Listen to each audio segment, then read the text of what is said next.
অন্তর্দর্শনের অসুবিধা আজকের আমি আলোচনা করব। প্রথমে বলবো অন্তর্দর্শন কি সেটাও তো আমাদের জানা দরকার। অন্তর্দর্শন হলো মনোবিজ্ঞানের নিজস্ব পদ্ধতি। অন্তর্দর্শন কথার মধ্যেই কথাটা নিহিত রয়েছে। অন্তর্দর্শনের সাহায্যে আমরা কিন্তু আমাদের যে ভিতরের কি অবস্থা, পশু পাখি যাবতীয় যা সকল কিছু রয়েছে সব কিছুর ভিতরে যে সকল অবস্থাগুলো হচ্ছে সেইগুলোই হচ্ছে অন্তর্দর্শনের মূল লক্ষ্য। অন্তর্দর্শন হলো মনোবিজ্ঞানের একটা নিজস্ব পদ্ধতি। অন্য কোনো বিজ্ঞানে অন্তর্দর্শনের সাহায্য নেওয়া হয় না।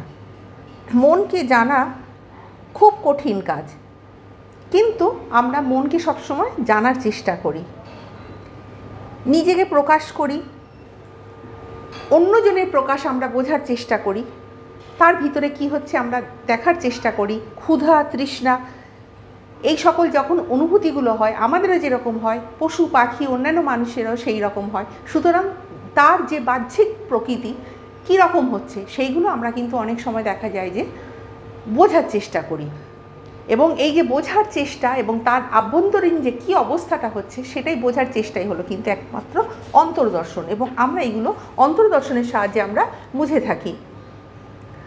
আমরা যখন বলি আনন্দ হচ্ছে তখন আমরা হাসি, আমাদের চোখে মুখে একটা আনন্দের একটা ছাপ ফুটে পড়ে। সেই রকম পশু পাখি এবং অন্যান্য যারা জীব রয়েছে তাদেরও কিন্তু একই অবস্থা হয়। আবার যখন ঘৃণা করছে তারও কিন্তু একটা চোখে মুখে একটা কুৎসিত ভাব, এবং অন্যজনকে যে বিরক্তি ভাব প্রকাশ করছে আমারও যেরকম হচ্ছে, পশু পাখি তারাও কিন্তু একই রকম। আমরাও যেরকম ভয় থেকে পলায়ন করি, পশু পাখিরাও কিন্তু সেই রকম একইভাবে ভয় থেকে পলায়ন করে। সুতরাং আমাদের এই যে অন্তর্দর্শন, আমাদের যে ভেতরের যে অবস্থাটা ভাবটা সেটাই কিন্তু বাহ্যিক প্রকাশ, এবং অন্তর্দর্শনের সাহায্যে আমরা কিন্তু এইটা বোঝার চেষ্টা করি। সেই রকম রাগ, ভয়, ঘৃণা সবই হলো আমাদের অনুভূতি।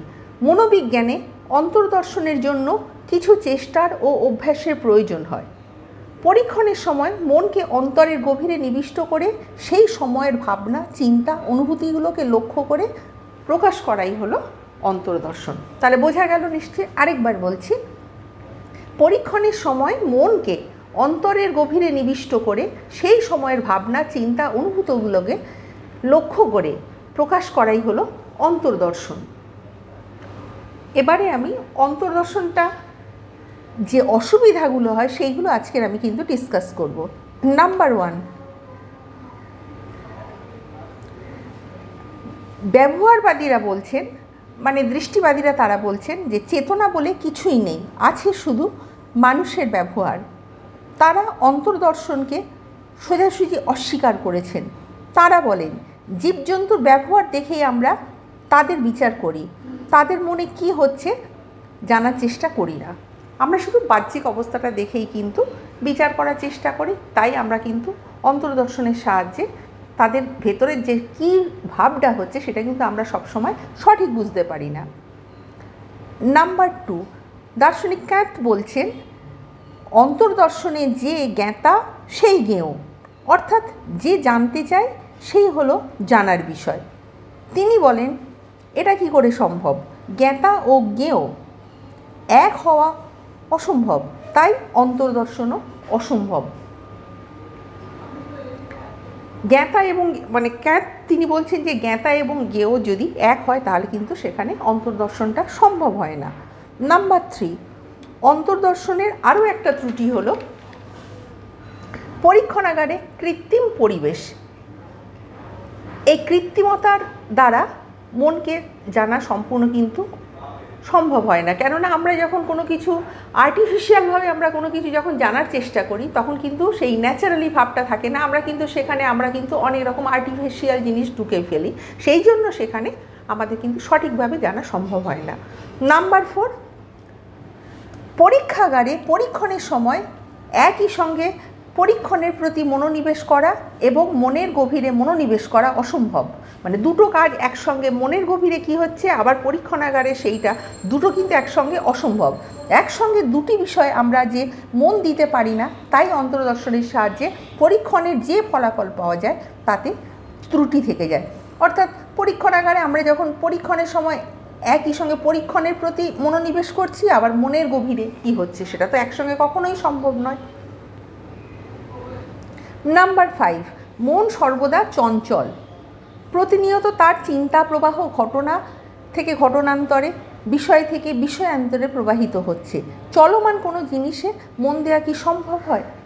যেই জিনিসটা চলছে সেটা আবার কিছুক্ষণ পরে কিন্তু আমরা ভুলে যাব, সুতরাং আমাদের অন্তর্দর্শন করা কখনোই সম্ভব নয়। নাম্বার 6, পরীক্ষণের সময় অন্তর্দর্শন করলে পরীক্ষণের বিষয়টিও অন্তর্হিত হতে পারে। যেমন রাগের সময় আমাদের মনের অবস্থা কি হচ্ছে জানতে চাইলে রাগ কিন্তু চলে যেতে পারে, এটা কিন্তু একদম ঠিক। আমরা যদি যখন রাগটা যদি ব্যাখ্যা করতে যাই তাহলে তো রাগটাই চলে যাবে, তাহলে অন্তর্দর্শন কিভাবে সম্ভব? নাম্বার 7, পরীক্ষণের সময় আমরা যখন প্রত্যক্ষণ করি তখন যদি মনের অবস্থা কি হচ্ছে জানবার চেষ্টা করি তাহলে প্রত্যক্ষণটাই বন্ধ হয়ে যেতে পারে। নাম্বার 8, অন্তর্দর্শনে ব্যক্তির নিজের প্রভাবও কম নয়। ইচ্ছা থাকলে মনের কথা নাও প্রকাশ করতে পারি, পরিবর্তে আমরা বানিয়ে অন্যরকম কথাও বলতে পারি, এই জন্য অন্তর্দর্শনের তথ্য নির্ভুল হয় না। নাম্বার 9, প্রত্যক্ষণের সময় অন্তর্দর্শন সম্ভব নয়, কারণ ঘটনা ঘটে যাবার পর আমরা মনের ভাব লক্ষ্য করতে পারি, তাই অন্তর্দর্শনে স্মৃতির সাহায্য নিতে হয়।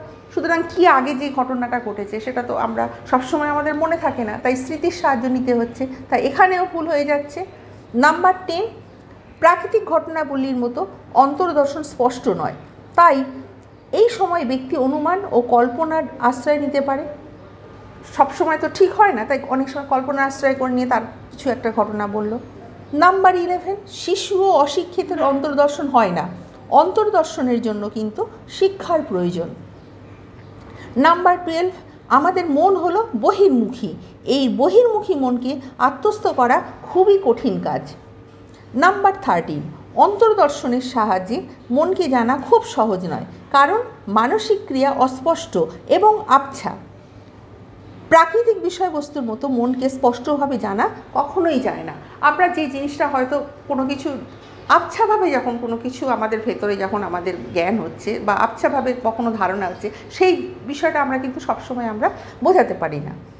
নাম্বার 12, দুজন পরীক্ষকের পক্ষে একই পরীক্ষা করা সম্ভব হয় না। ব্যক্তিতে ব্যক্তিতে প্রায় দেখা যায় যে পার্থক্য, আরেকটা ব্যক্তি আরেক রকমভাবে সে পরীক্ষণাগারে পরীক্ষা করছে, আরেকজন আরেক রকমভাবে পরীক্ষণাগারে পরীক্ষা করছে, সুতরাং ব্যক্তিতে ব্যক্তিতেও পার্থক্য হয়ে থাকে। তাই বলা হচ্ছে, উপসংহারে আমরা বলবো যে অন্তর্দর্শনের এই সকল অনেক অসুবিধা রয়েছে, সুতরাং পারফেক্ট অন্তর্দর্শন পেতে গেলে অনেক সময় দেখা যায় যে সেটা নিষ্ফল হয়ে যায়। সুতরাং অনেক বুঝে অনেক পরীক্ষা করে যদি আমরা অন্তর্দর্শন চেষ্টা করি হয়তো জানা সম্ভব যেতে পারে, কিন্তু অনেক অন্তর্দর্শনের অসুবিধাও রয়েছে। আমার ভিডিও তোমাদের ভালো লাগলে লাইক, কমেন্ট, শেয়ার এবং সাবস্ক্রাইব করতে ভুলো না। নেক্সট টাইম আমি আরও একটা নতুন ভিডিও নিয়ে তোমাদের সামনে উপস্থিত হব।